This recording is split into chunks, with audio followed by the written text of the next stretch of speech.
Assalamualaikum warahmatullahi wabarakatuh. Selamat malam. Eh, izinkan saya presentasi untuk memenuhi ujian akhir semester Gasal 2024 2025. Ya, yang saya hormati eh, dosen pengampu saya yaitu Bu Vika Indira Asri STMT. Izinkan saya perkenalkan diri terlebih dahulu.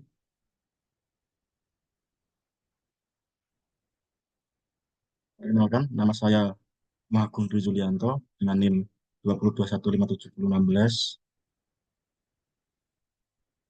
Ini langsung saja ke inti pembahasannya. Nah, di sini ada profil PT Pama Persada Nusantara, yaitu atau Pama.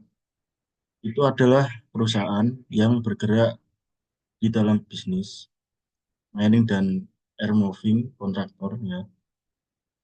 Pama sendiri dimulai sejak 1974 dalam bentuk divisi rental di PT United Tractors yang bergerak di bidang proyek-proyek konstruksi, pertambangan dan minyak, penyiapan lahan dan logging.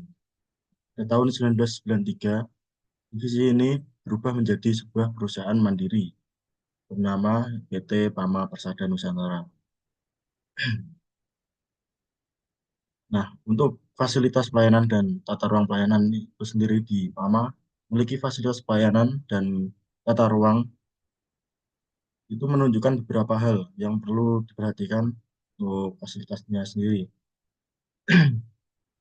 Berdasarkan dari website resmi, Pama itu merupakan kontraktor yang spesialis menyediakan jasa pertambangan komprehensif kepada pemilik tambang.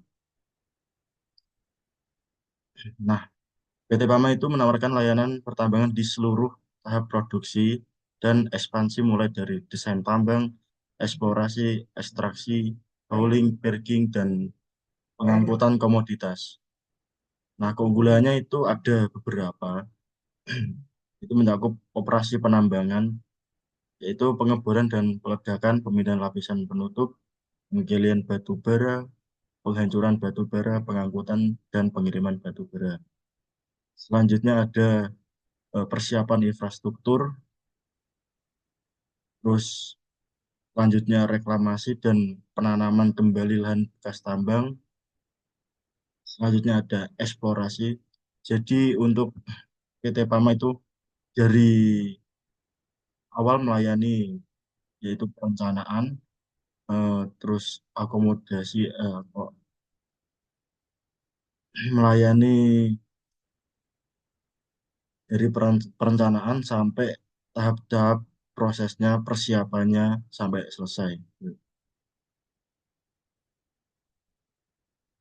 Nah, untuk pengukuran kualitas lainnya, itu saya pakai NPS, Net Promoter Score, yaitu metode yang digunakan untuk menilai tingkat loyalitas pelanggan terhadap sebuah perusahaan berdasarkan kecenderungan mereka memberikan rekomendasi.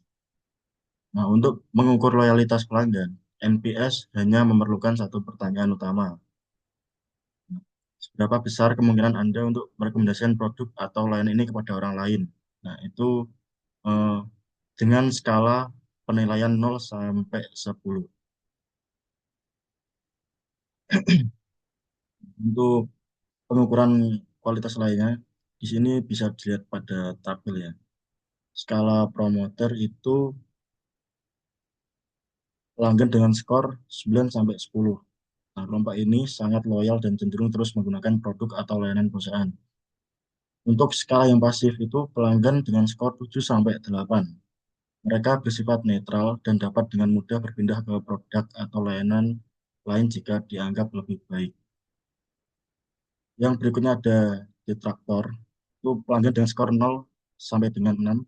Nah, kelompok ini itu cenderung memberikan kritik atau ulasan negatif yang berpotensi merusak reputasi produk atau layanan hingga 80%. Nah, selanjutnya ada,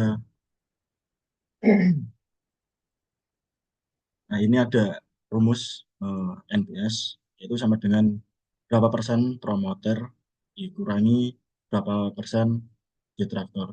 Nah, hasil dari NPS itu diperoleh dari selisih presentasi antara pelanggan yang puas dan bersedia merekomendasikan layanan atau produk perusahaan dengan pelanggan yang tidak puas dan cenderung memberikan ulasan negatif.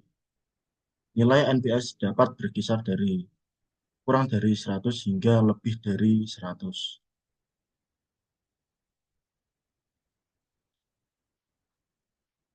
Nah, ini pertanyaan dari saya, dari eh, mahasiswa Teknik Industri UMK. Seberapa besar kemungkinan Anda merekomendasikan PT Pama kepada kolega Anda?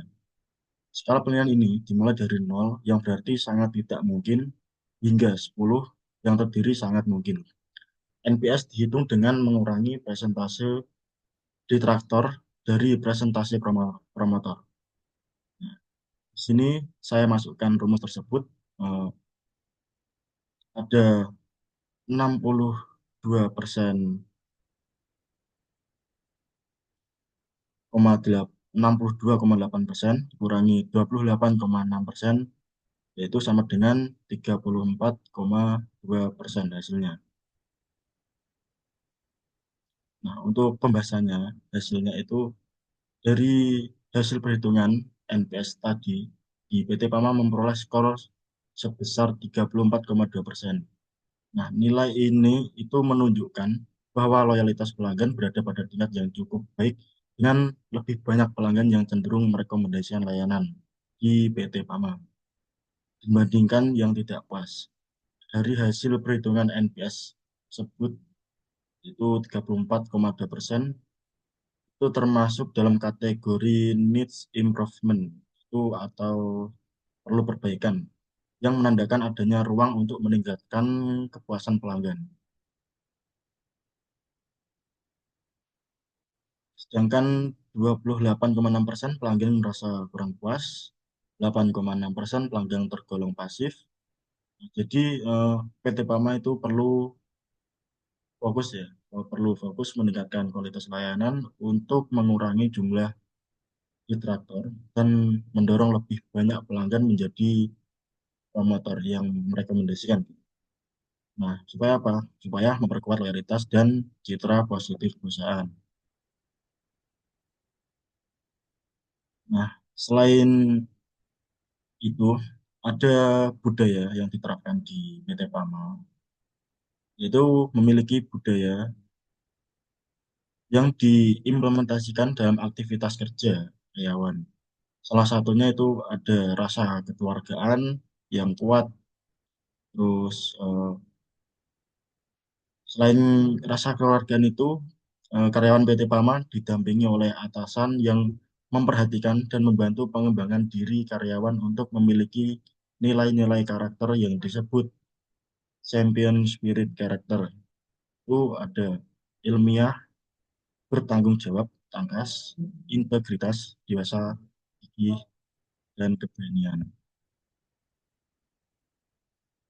Service kulturnya, budayanya itu juga memiliki komitmen terhadap prinsip ESG, Environmental Social Governance. PT Pama juga mendukung program pemerintah seperti penataan ruang, pembinaan sekolah, bantuan bagi masyarakat terdampak bencana alam, dan bekerja sama dengan Twitin atau platform pengelolaan sampah digital untuk memperkuat pengelolaan limbah.